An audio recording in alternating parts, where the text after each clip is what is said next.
So what's going on, guys? Welcome back to the channel. My name is Robert, if this is your first time tuning in.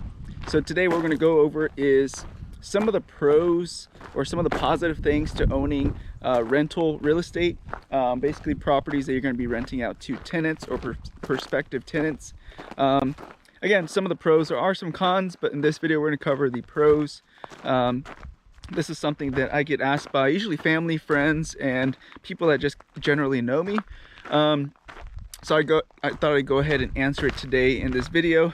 Figured if those people were asking me questions, there's probably a lot more people as well that don't know me, or a lot of people who are just hesitant to ask questions as well. So that's what we're going to do today, is cover those quick topics, some of the positive things to owning real estate. So the first one is going to be that you have something tangible. What is tangible?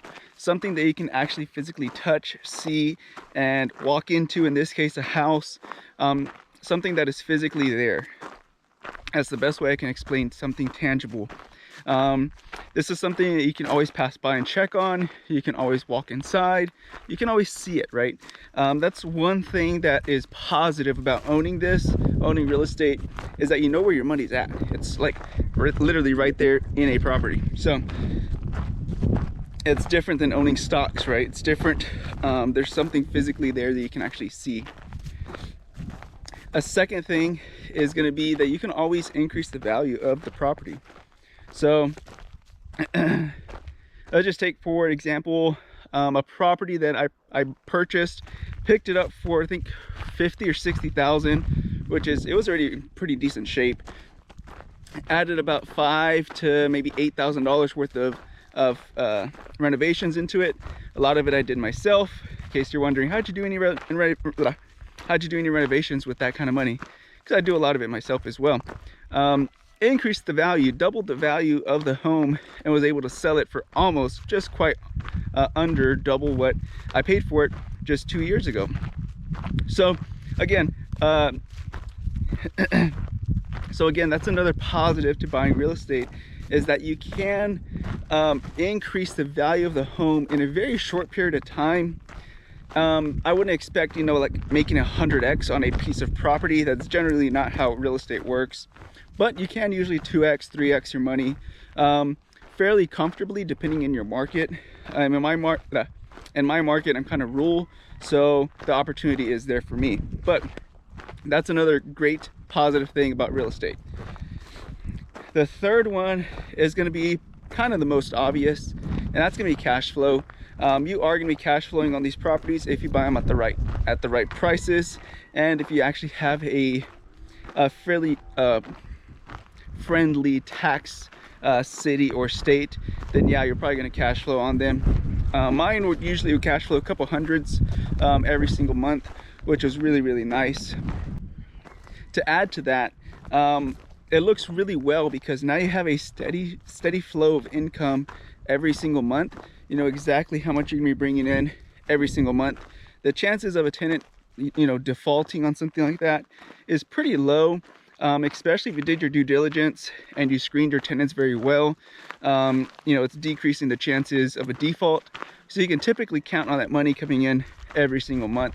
It's a pretty recurring income every single month. It's not like Airbnbs, which I have also. You can't really predict exactly, like you can predict with a tenant, how much you're going to bring in every single month. It kind of varies depending on the markets, depending on the seasons, depending on the economy, cost of flights. There's a lot of different things that go into Airbnbs that can affect how much money you're going to make every single month. Versus with a rental, it's kind of written in stone. You already signed a lease, you already know how much you're getting. Now you just got to wait for every single first of the month to come in so you can get your checks. Aside from that, yeah, Airbnbs are different. You do generally make more, but you don't know exactly how much you're going to make. Rentals are just more consistent and easier to account for in the long run. Now a third great benefit of owning real estate is that you're going to get, I guess, fourth, right? We're on fourth now, third or fourth. Another great benefit is you're going to have appreciation of the property. What is appreciation?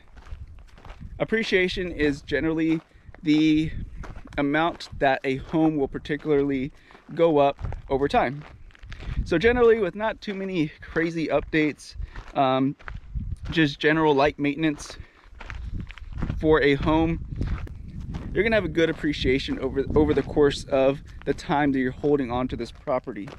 So if you bought it, say today, in 3 years, and you tried to sell it without any kind of crazy renovations or any kind of crazy updates done to the home, generally you're going to get more than what you paid for it 3 years ago. And that's called appreciation. It generally goes up over time. Different markets are going to appreciate at different rates. For instance, in the Austin market, I know Austin's kind of coming down right now, but at its peak, it was appreciating way faster. Got a spider on me. It was appreciating way faster than some of these rural neighborhoods like myself. Another one to this that's kind of, I guess, not really common, but it is common, I guess, if you're out in the country, because it is kind of a smaller community-based neighborhood, is going to be that your tenants typically will end up becoming some of your friends, and really good friends as well. Particularly, I had a tenant who was did very well with the house, always on time. Great, you know, we had a great exit when she was finally ready to leave the property. Everything just went really smoothly. Like I said, always paid me on time. I think she was only late once. Didn't even charge her a late fee because she's been so good. Why am I going to do this one time? Everyone forgets things at some point. At least that's how I look at it. And yeah, she ended up being a really good tenant. Fast forward about a year, I'm looking for some help for some Airbnbs that I have in the general area. And then she happened to reach out and be like, hey, I'm actually currently looking for a job as well. You know, could you hire me, or is this something that I could do? And definitely she came out. She came and looked at it, told her what we needed to get done. Lo and behold, she was working for us for about a year, which actually got us out of a crunch, because like I said, we were looking for somebody. It was starting to become a lot for us. So we had to hire somebody, and just kind of perfect timing kind of worked out. But luckily we stayed in good terms. Everything just really flowed really well. Like I said, that was an old tenant of mine, and I have another tenant from another property, also a really good guy. This is a guy, know a lot about the guy. He would always, you know, I guess confide in me and talk to me every time I just go over, or he'd just call me over just to talk. I was like, that's fine, it's not a problem. So I don't mind hearing people out. Still a really good friend to this day, really good person. And these are things that I didn't expect, to be honest with you, going into this, going into real estate, is, you know, coming out of this with, you know, different perspectives, new friends, and yeah, a listening ear, I guess, if you want to add that in there. Didn't really plan on that. You know, I just didn't really, that's not what I expected out of being a landlord or having tenants. It's not what I expected. But like I said, I did gain new friendships by becoming a landlord, and in my opinion, becoming a good landlord. Anytime they had any issues, I tried to resolve them, if not same day, next day. It feels reasonable, right? It feels something I can get done in a day or two. But yeah, those are my pros to owning real estate, particularly rental real estate. There's a lot of good benefits. If anyone wants a cons video, I can put one together as well. Without further ado, be careful, be good, take care, and God bless. See you guys in the next one. Bye-bye.